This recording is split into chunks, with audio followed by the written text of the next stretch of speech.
We have a lot more influence on people than what we may think. We don't oftentimes think we can influence people in a positive or negative way as much as we can, and we shouldn't be able to, because they should have their own personality and opinions. But the fact of the matter is, we're all emotional human beings, and we can influence people in a very big way. And oftentimes they were influenced by somebody before us, potentially in a very negative way. So we have to do our job to do some damage control. Hello and welcome to Pillars of Wealth Creation, where we talk about creating financial success with a special focus on business and real estate. I'm your host, Todd Dexheimer. Now, let's get to it. Hey, real quick before we get started, first of all, I wanted to thank everybody for joining us on the show and for listening. To all my loyal listeners, I really appreciate you, continuing to listen and support the show. If you can go on to iTunes, Stitcher, SoundCloud, wherever you listen and subscribe to the show, that would be fantastic. Spread the word too. I'd love to, have this reach more and more people. So if you could share it on social media or and just talk about it to other people, that would be fantastic. And the last thing is, if you can go onto iTunes and give us a rating review, hopefully 5 stars, that would be great as well. It just helps us spread the word more, and it helps us continue to get really good guests on the show. We've had some fantastic guests, and I just want to be able to continue to bring fantastic value to you. Go onto our Facebook page too, Pillars of Wealth Facebook page, and I'd like to hear from you as a listener of what you're doing in business, what you've got going on, what you are maybe struggling with or being successful with, and then what we can do on the show to help push you to that next level. Maybe questions we can ask our guests, maybe guests that we can get on the show to talk about certain topics, certain things that are really you're needing some extra support with.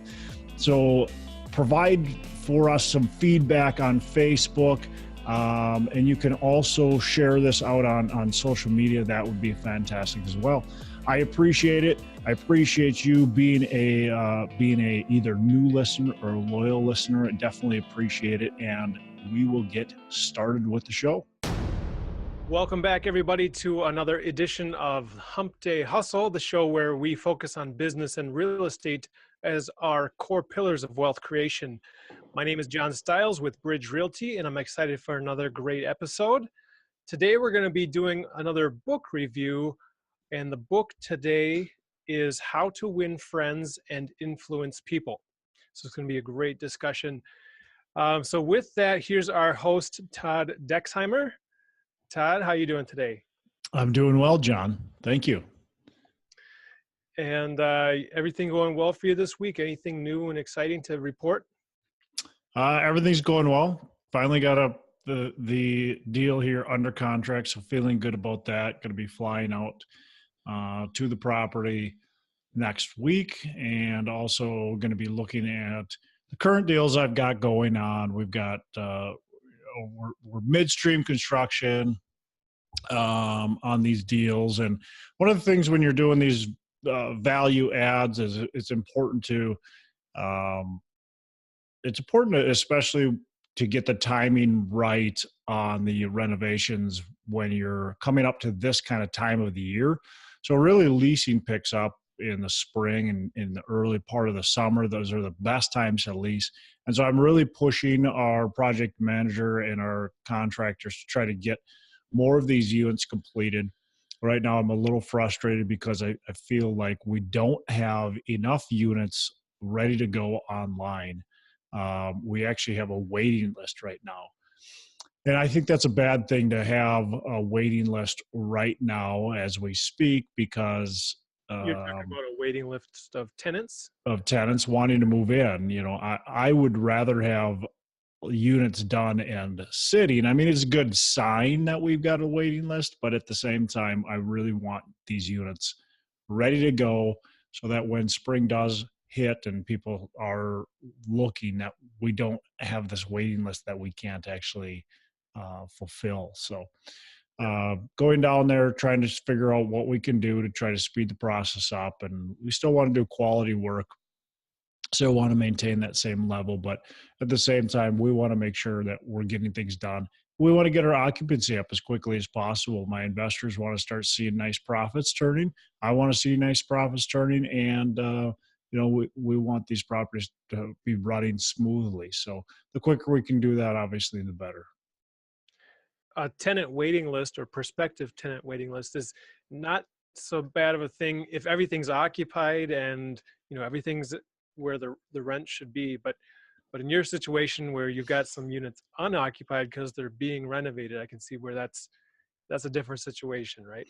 Yeah, we've got units that are unoccupied because they're not renovated. Then we've got some units that are unoccupied and they're not even being touched right now because we don't have the capacity to get to them. And so that's where the frustration's coming in hand, is that I feel like we should be farther along on both projects actually than what we really are. It's been difficult finding good quality contractors that are going to do the work for a decent price.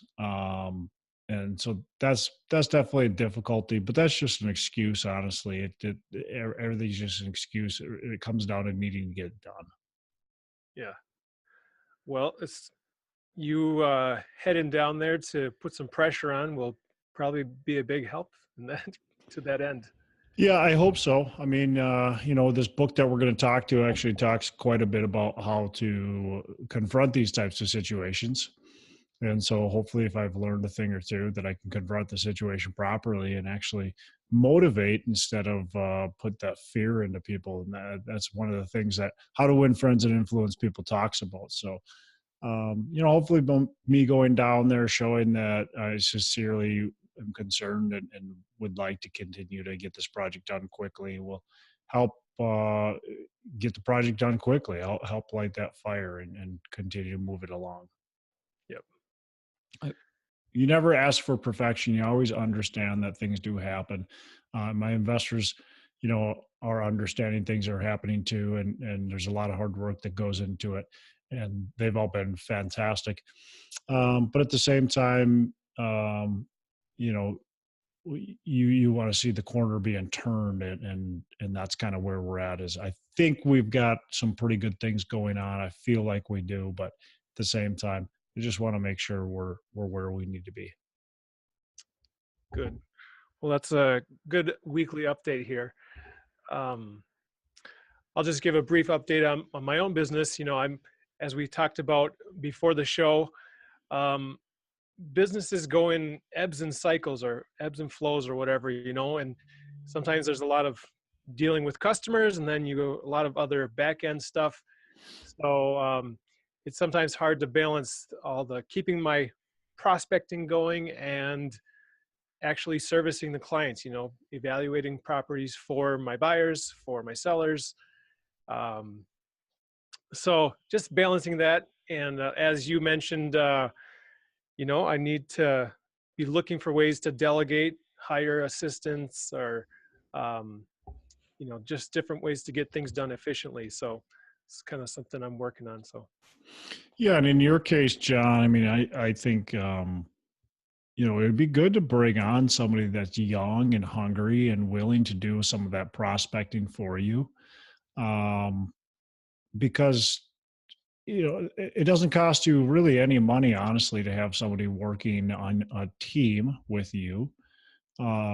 They might take some of your profits, but that's okay because you're getting more profits in that case. So that might be something that you want to look at is how do you bring in somebody young and hungry that's willing to do the prospecting, that's willing to take some of that off your plate so you can continue to build your business by actually servicing your clients and doing the things that you need to do and the steps that you need to do. You can also hire a VA, like we talked about prior to hitting record. Is hiring a VA is gonna help you alleviate some of those day-to-day menial tasks that are honestly somebody that you could pay 10, $15 an hour, maybe even less, to do some of that stuff. So some of those initial sourcing activities that you're spending a lot of time on is honestly probably not really good use of your time, where you should be actually dialing and maybe making that phone call right now. That might be okay to do, but finding the phone numbers and really getting the list together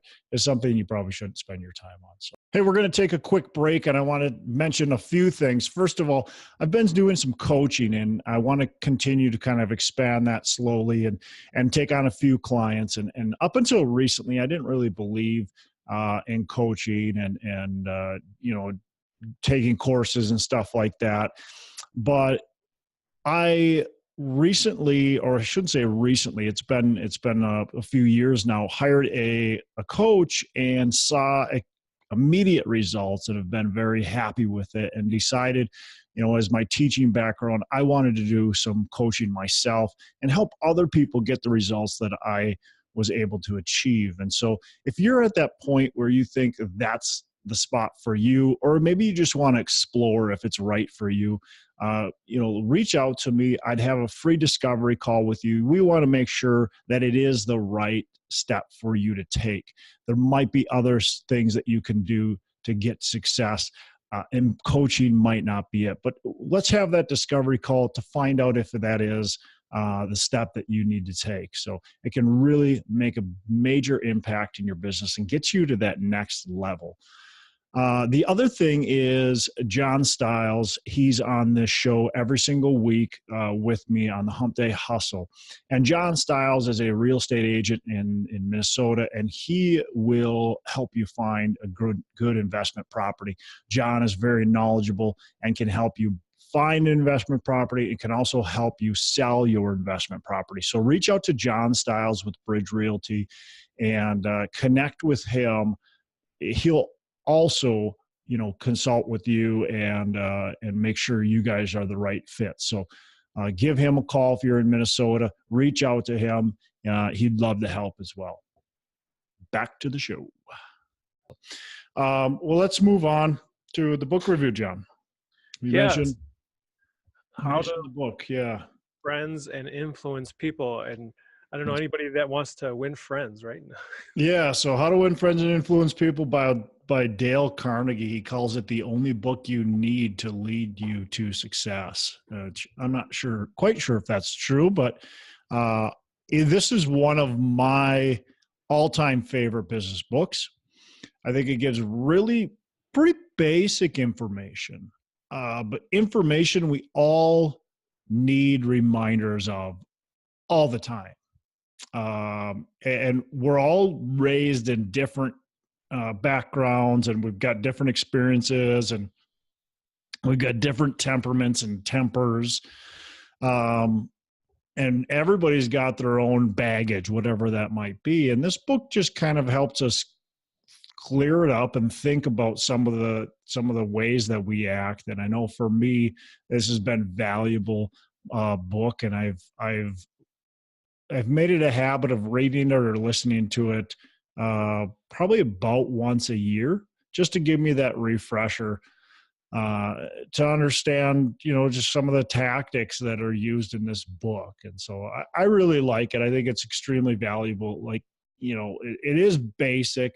Like you said, you felt like, what did you say? What was your exact quote before we started? Yeah, I said it kind of felt like I was in Sunday school. Yeah.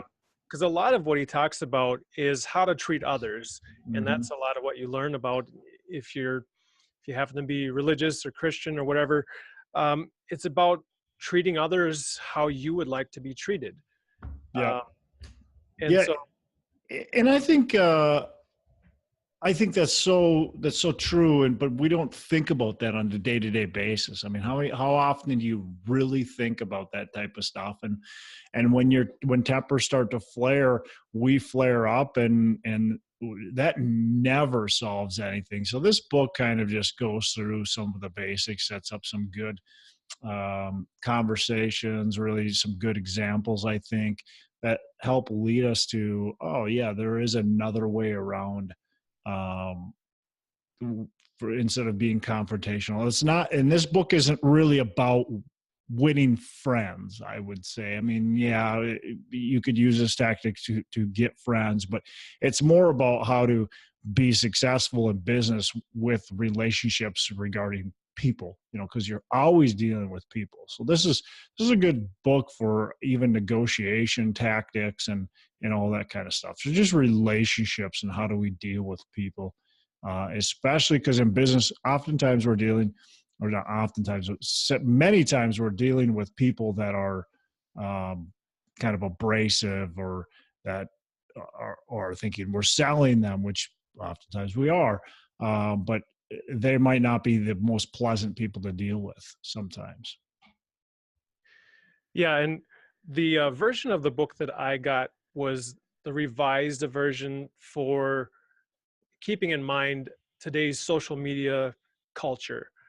And I think that's worth mentioning, that today, where a lot of people do their interacting from behind their screens, they comment on posts, or give their 2 cents in some discussion or argument, and they don't have to see the reaction of the person that they're talking to. They could just be at home and be hiding behind their screens. And so I think that kind of just exacerbates the, is that the right word? Exasperates. Exasperates. Mm-hmm. I'm gonna cut that out then.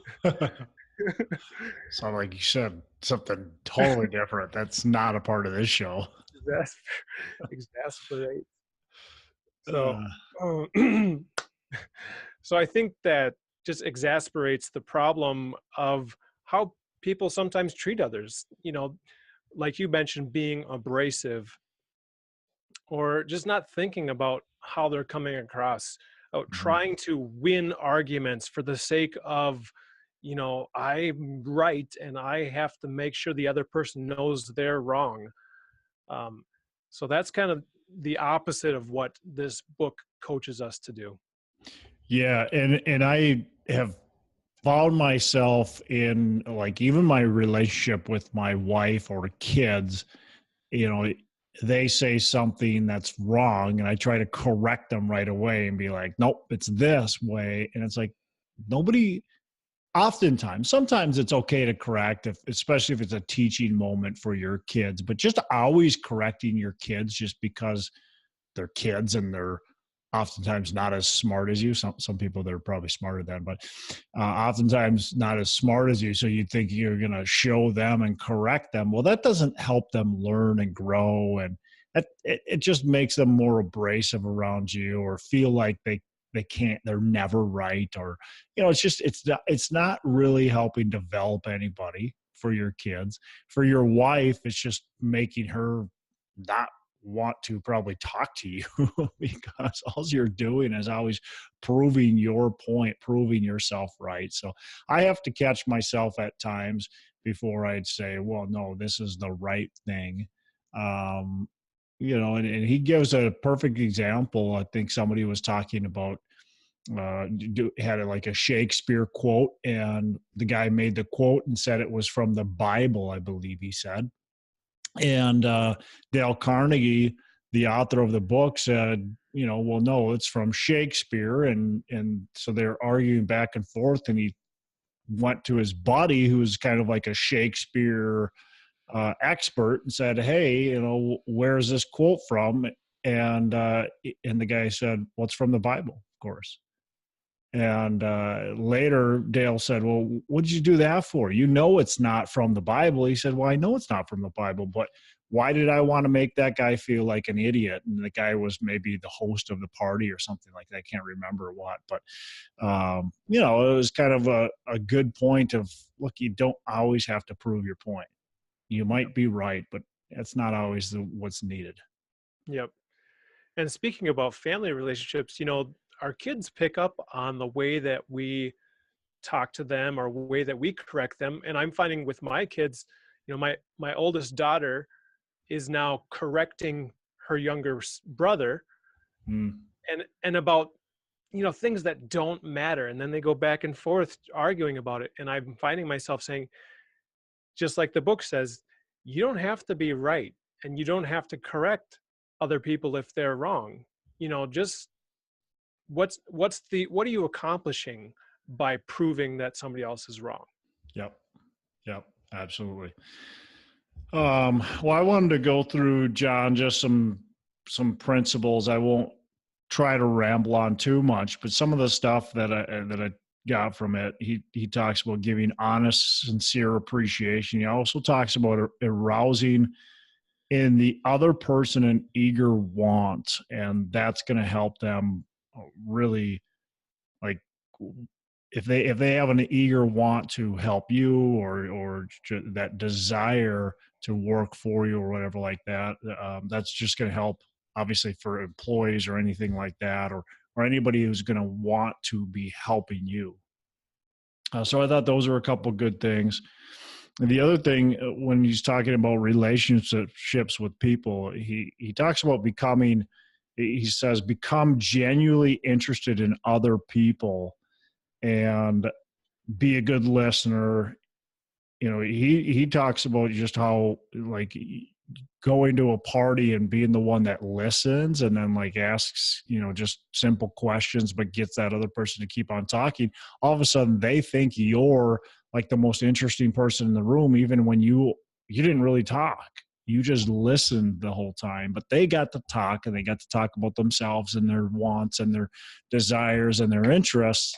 And yet you just listened, essentially, and became the most popular person in the room. So I thought that was really good. I'm talking about remembering the person's name and saying their name, how they like that. And talked about the power of smiling. I can remember the first time I read this book on the airplane. I got off the airplane. I was in Cincinnati, and I went and drove, and I went to a gas station, and I can't remember the lady's name, but I said her name. It was the name tag. So I said something about, and by the way, just to preface this, the person before me, there are a couple people before me, you could just tell her attitude wasn't very good. It was, one of those, she just didn't want to be there. She wasn't having a good day. And I came up and I gave a big smile, and I said, hey, Jan, how are you doing today? And she looked up at me kind of like surprised, and she saw the big smile on my face, and then just started to smile and talking. And, the whole conversation was very positive, and it was just a good feeling conversation. And then you just like, wow, the book, like, it's so simple, but it actually works. People want to be around somebody that smiles, calls them by their name, and that has a genuine interest in themselves, or in them. I mean, not themselves, so. Yeah. Yeah. Smiles are contagious, and Yeah. being positive is contagious. Um, and so it just can build on itself as well. Yeah. I think using somebody's name is really important. It's one thing that I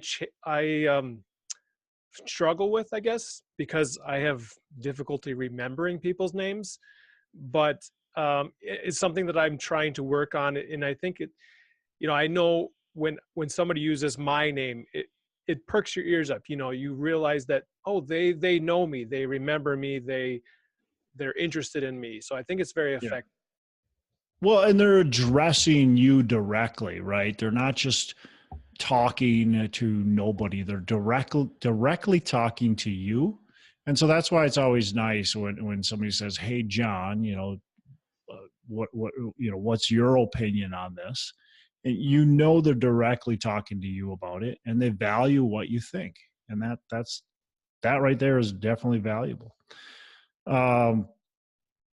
This is the part where he's talking about, of the arguments, and he says the only way to get the best of an argument is to avoid it. And he specifically says, look, I'm not telling you to be a pushover. I'm not telling you to get, walked all over, but many times, more often than not, it's best to just avoid an argument. It's best not to be a part of that, because just because you step into an argument, throw your weight around, doesn't give you more respect. People don't respect that more. They don't say, well, he's not a pushover.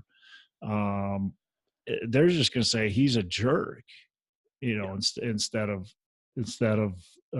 respecting you. So he also says, show respect for the other person's opinions and never say you're wrong. Just don't say you're wrong.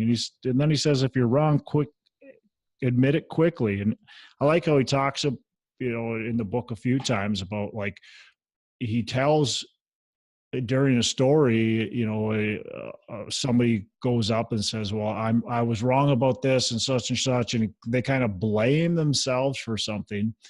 And the person that was, kind of the enemy backs off and says, oh, no, it's not, no big deal. Everything's just fine. And they kind of like help them along the way then. And so it's funny how by basically throwing yourself under the bus and saying, hey, that, I was the one that was wrong. And all of a sudden now they feel bad. Their guard is down and they're wanting to be more empathetic to you. So. Yep. And I think we have a fear of doing that to ourselves. We want to protect ourself, our self-image, our self-worth, and the view that other people have of us. So we don't like to put ourselves down or to acknowledge our faults. Mm-hmm. So it doesn't come natural, Yeah. Yeah, definitely. A lot of this is super basic, super easy. Like, we're like, oh yeah, that makes a lot of sense. But as you just said, a lot of it doesn't come natural. So we have to really think about it. That's why I like reading or listening to this book once a year, because it doesn't come natural, some of this stuff. The last portion of the book, he talks about being a leader and just gives some good advice about becoming a leader. And he says a leader's job often includes changing your people's attitudes and behavior, some suggestion to accomplish this. And so he gives us some good points to just begin with praise and honest appreciation. So instead of putting somebody down, first begin with the praise. So what was good? So maybe you have an assistant who's maybe not doing as good of a job that you want. Well, let's pick the, top like one or two things, maybe three things that assistant does well, and say those things first. So begin with the honest praise, and then you can call their mistakes out, and maybe even indirectly as well, so they can understand that you do appreciate them. However, there's some things that you want them to work on. And so I think that's really important to do, because oftentimes we just want to try to get to the point. We don't want to be walking on eggshells or whatever you want to call it. We just want to get right to the point. But that might not be the best way as far as a leader to do it. Yeah. And he talks about when you do make that transition, don't use the word but. Like, you do all these great things, but this is wrong. Don't use that approach. Instead, say and, to make the transition, so that they can see, you're not just buttering them up and doing it just to kind of a bait and switch, but well, and he talks about doing it indirectly too. And I can't think of an example off the top of my head. I wish I could, but he talks about, you give them some praise, and then say, maybe give an example of what you want them to do that they're not doing. You don't have to say you're not doing this. Just say, wouldn't it be, it's so nice when I get it's so nice when I get the annual report by the 15th of each month. Maybe they're delivering the annual report on the 25th and 30th, but you want it on the 15th. So you say something simple like that. It's so nice when I get the annual report by the 15th of the month. My investors really like to see the the performance of the asset by the 15th. Mm-hmm. And so if you say something like that, they already understand that you appreciate their job, and now they hear that and they go, oh wow, I need to get it by the 15th of the month. You didn't call them out. You didn't say, but you're doing this wrong. You just put your expectations forth. So sometimes we can put our expectations forward without essentially calling them out. Yeah, that's a really good example. The other thing that this relates to if you're in kind of a multi-person company where there's, office politics and different people involved, we might get upset at somebody. And he he gave the example of, before you're allowed to tell somebody why you're upset at them or what they did wrong, you write that down so you don't forget it.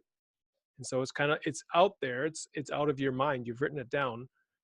But then you have to come up with two or three other things that you do like about that person, which, that's just going to help your own self out. That's going to change your mindset about them. And it's going to, we often don't take the time to think about what do we like about these other people that we're working with. So it can be a really great exercise just for yourself. And then if you do take it to that next level of actually bringing the concern to that other person, then you've prepared yourself well for some honest, positive encouragement. Yep. Yep. I think he gives an example in the book of giving somebody a reputation to live up to, and he gives an example of like that kid in the class that's kind of the bully and whatever, and I can't remember the exact example, but he talks about he says something positive, like the teacher says, well, calls up Johnny, that always gives the teachers a hard time, and says, Johnny, all the kids look up to you, which makes you a great leader. Will you be the leader in our class and do this? And that's something we can do with our own employees or people that property managers, whatever it is give them a reputation. Like, you tell somebody that I you've got the reputation of being the top for the broker. You've got the reputation of being the top broker that negotiates the lowest prices on deals. Well, now they've got that expectation that they're going to get good prices on deals. Now, is that going to work every single time? Maybe not, but it's definitely better to give them the reputation that you want them to have than it is to not, I guess. Yeah, I think a lot of this interpersonal relationships there's a lot of psychological things that are happening behind the scenes that we don't realize if we're not intentional about it. Mm-hmm. But if we can recognize that the way that we talk and interact with people has an effect on them, and we can decide if that's going to be positive or negative, we can influence the way those relationships develop. Yep. I think the underlining point of the book is exactly what you just said. I mean, we have a lot more influence on people than what we may think. We don't oftentimes think we can influence people in a positive or negative way as much as we can, and we shouldn't be able to, because they should have their own personality and opinions. But the fact of the matter is, we're all emotional human beings, and we can influence people in a very big way. And oftentimes they were influenced by somebody before us, potentially in a very negative way. So we have to do our job to do some damage control. I mean, if you want something, go to the city one time. If you want to see some negative energy and negative attitude, go to most cities. I'll call out the city of Minneapolis, go there and try to get something done by talking. I don't want to even say mean, just by not talking with a smile, and then go there the next day and have a smile and be positive and encouraging, and follow some of the leads in this book and see the difference that you can get from just that little interaction. Go try to pull a permit with the building department and be negative and kind of pushy, and see what happens when you do that versus when you do the other way. I think you'll find very quickly that you like the Dale Carnegie way a little bit better. Yep. What do they say? You attract bees with honey, or Yeah. if you want honey, I don't know. Yeah. So definitely, we need to be intentional about the way we interact. So definitely, it's a basic book, but it's a deep book. It really causes you to think. And Yeah. so there's a lot in it, more than we can unpack here. It's a long book. So definitely recommend that people pick it up, either the hard copy or the Audible. And yeah, awesome. Yeah, definitely a good book, good stuff. Like I said, I've probably gone through this book 4 or 5 times now already since the first time I looked at it, and I really like it. So that's it, John, man. That's all I got.